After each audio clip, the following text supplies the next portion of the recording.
Very good evening. You're tuned on to The Complete Speech with me, Joel Outscoon. Well, today on our show, we'll be bringing you the views expressed by UN Secretary General delivering his final speech before the end of his tenure in December this year, where he expressed his displeasure over the manner in which a host of world leaders are handling crisis. I stand before you with gratitude for the support across a decade. I have had the privilege to serve this great organization, United Nations. In taking the oath of office in December 2006, I pledged to work with you for we the peoples. With the Charter as our guide and the dedication of the staff, we have achieved much together.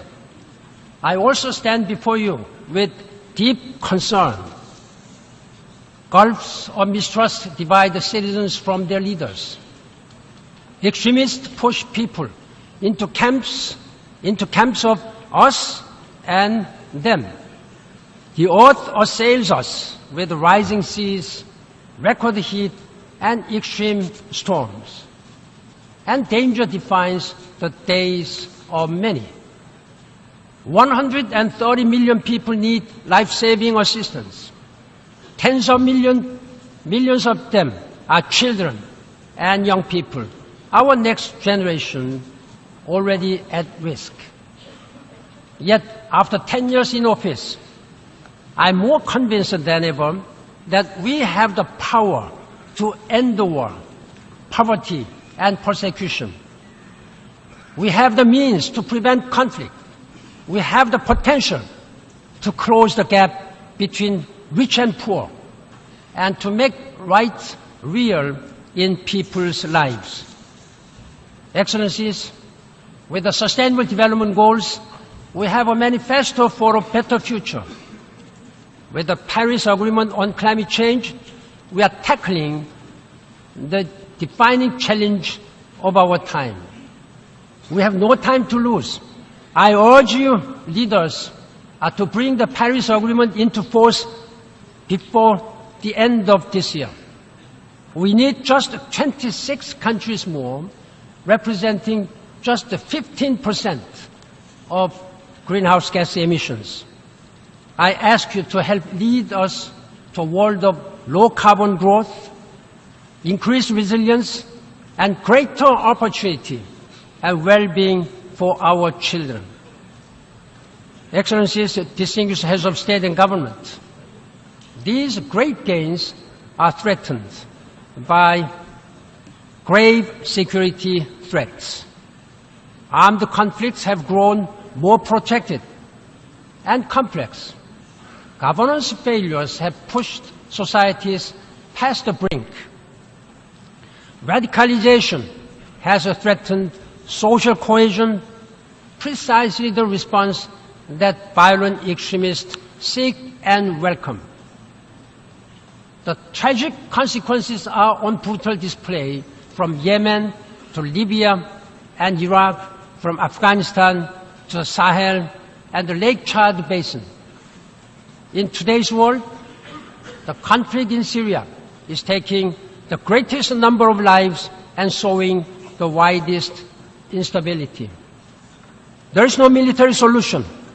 Many groups have killed many innocents, but none more so than the government of Syria, which continues to barrel bomb neighborhoods and systematically torture thousands of detainees. Powerful patrons that keep feeding the war machine also have blood on their hands.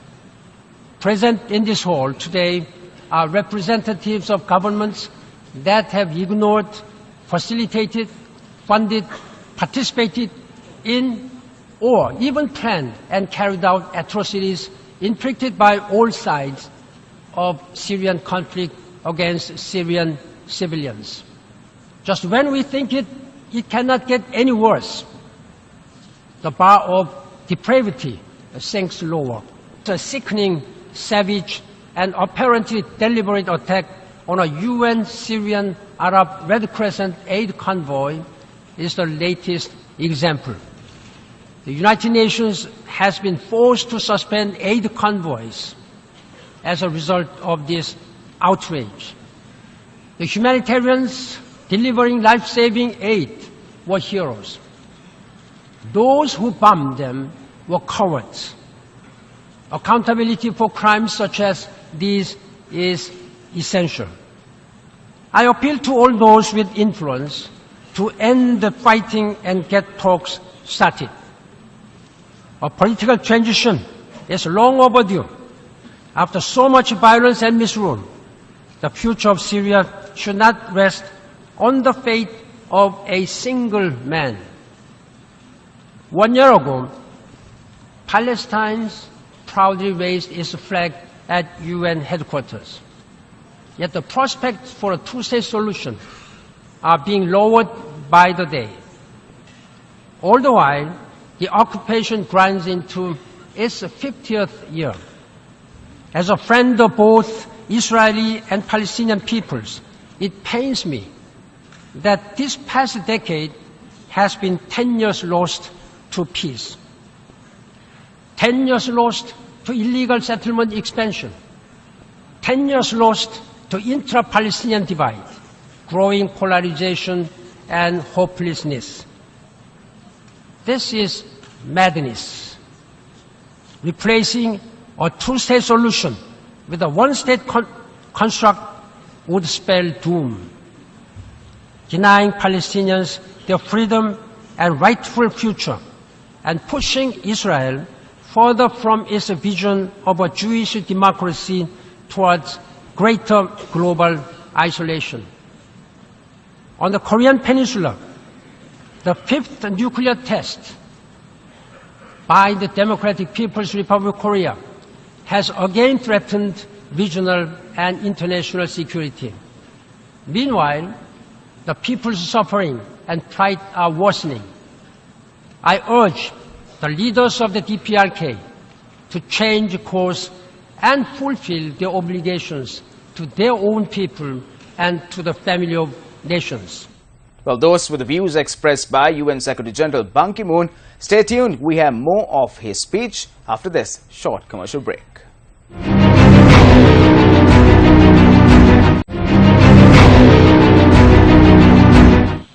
In Ukraine, the violence has caused an internal upheaval, renewed tensions across Europe, and rekindled geopolitical rivalries. In South Sudan, leaders have also betrayed their people. Indeed, in too many places, we see leaders rewriting constitutions, manipulating elections, and taking other desperate steps to cling to power. Leaders must understand that holding office is a trust granted by the people, not personal property. My message to all is clear. Serve your people. Do not subvert democracy. Do not pilfer your country's resources. Do not imprison and torture your critics. Excellencies, we made great progress in helping people find a haven from conflict and tyranny. The New York Declaration on Refugees and Migrants points the way toward saving lives and protecting the rights of millions of people. We all must meet those promises. All too often, refugees and migrants face hatred. Muslims in particular are being targeted by stereotyping and suspicion that have haunting echoes of the dark past.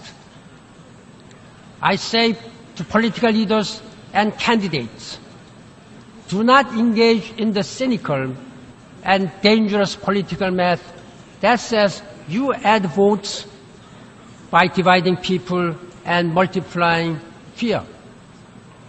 The world must stand up against lies and distortions of truth and reject all forms of discrimination. We must also address the factors that compel people to move. That means investing in conflict prevention and engaging in patient diplomacy. And as the demand for peacekeeping rises, we must continue strengthening peace operations to help countries secure and sustain peace. I am encouraged that the General Assembly has endorsed the plan of action to prevent violent extremism, which can help us tackle the drivers of conflict. In Myanmar, the transition has entered a promising new phase.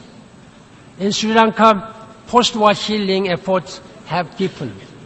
In both the countries, the true reconciliation rests on ensuring that all communities, minorities, and majorities alike are included in building a reunion. Next Monday, I will travel to Colombia for the signing of a peace agreement to end one of the world's longest-running armed conflicts. The United Nations will support the Colombian people every step of the way.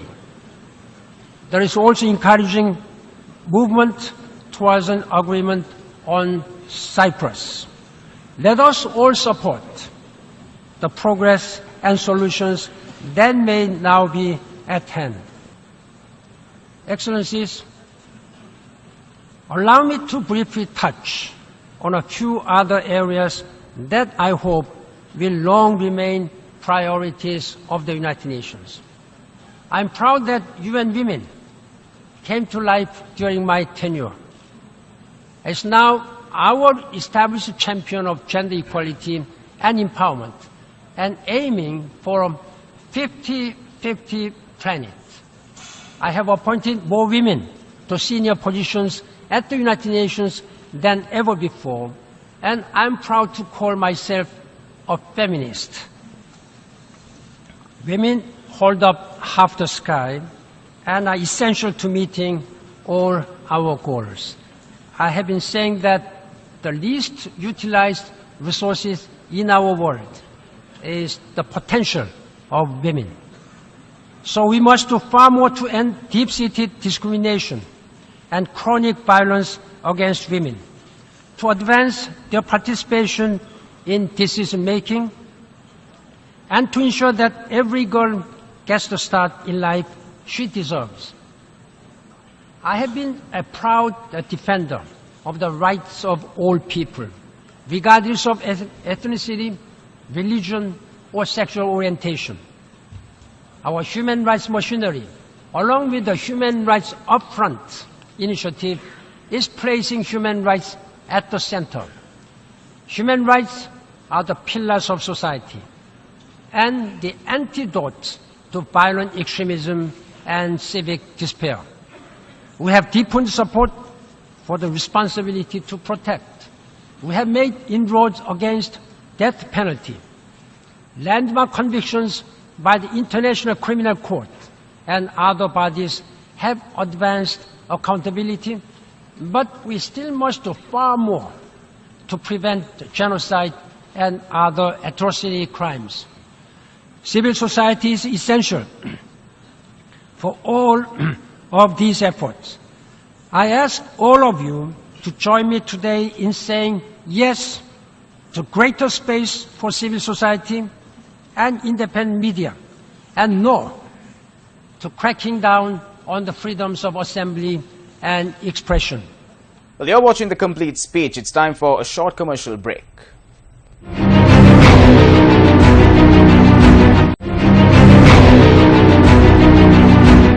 Excellencies, ladies and gentlemen, continued progress will require new heights of solidarity. Sometimes we are our own worst enemies.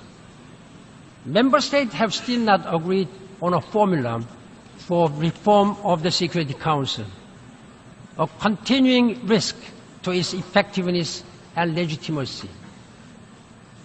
In the same spirit, I want to put on the table today a major and much-needed reform for fairness and effectiveness in the United Nations. Far too often, I have seen widely supported proposals blocked in the name of consensus by a few, or sometimes even just one country. We see this being done by large and small countries alike. Time and again, I have seen essential action and good ideas blocked in the Security Council, blocked in the General Assembly, blocked in the budget process, blocked in the Conference on Disarmament, and other bodies. We see this being done by small and large countries alike. Is it fair in this complicated 21st century for any one country or few countries to yield such disproportionate power and hold the world hostage on so many important issues? Consensus should not be confused with unanimity.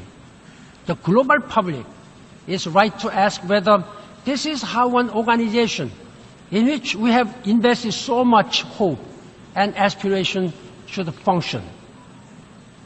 I propose, Mr. President, that you explore with my successor the establishment of a high-level panel to find practical solutions that will improve decision-making at the United Nations.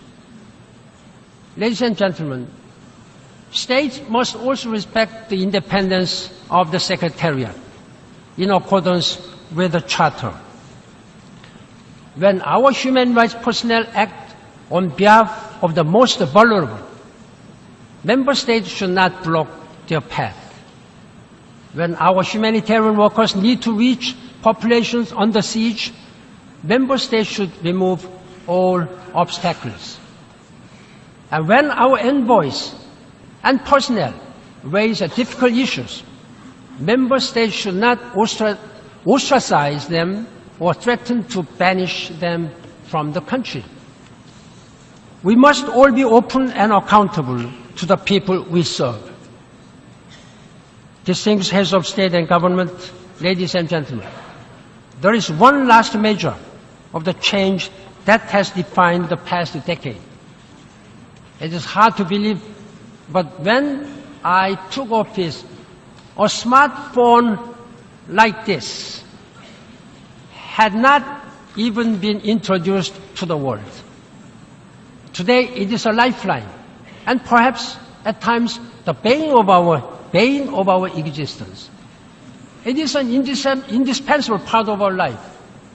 Our phones and social media have connected the world in ways that were unimaginable when I took office. Yes, they have been abused by extremists and hate groups, but they have also created a world of new communities and opportunities. For me, it is all a reminder of the power of individuals to change the world. After all, people power helped make the 2030 Agenda for Sustainable Development the most inclusive development process of our time. People power mobilized millions to push leaders to take climate action.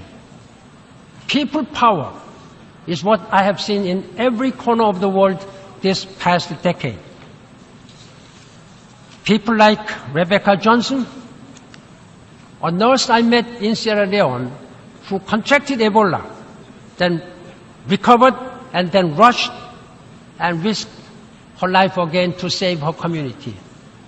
People like Yusra Mardini, the Syrian teen swimmer who pushed her damaged refugee boat to safety and then went on to compete in Rio Olympic Games.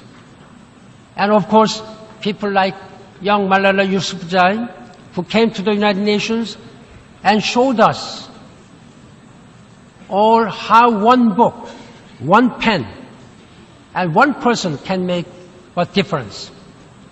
Excellencies, a perfect world may be on the far horizon, but the route to a better world, a safer world, a more just world is in each and every one of us. 10 years on, I know that, Excellencies, working together, working united, we can get there. I count on your leadership and commitment. Thank you very much. Well, that's a wrap of the complete speech for today. Thank you very much for stopping by. With the assurance of joining you same time, same place, I'm Joel Outschool. Until next time, take care.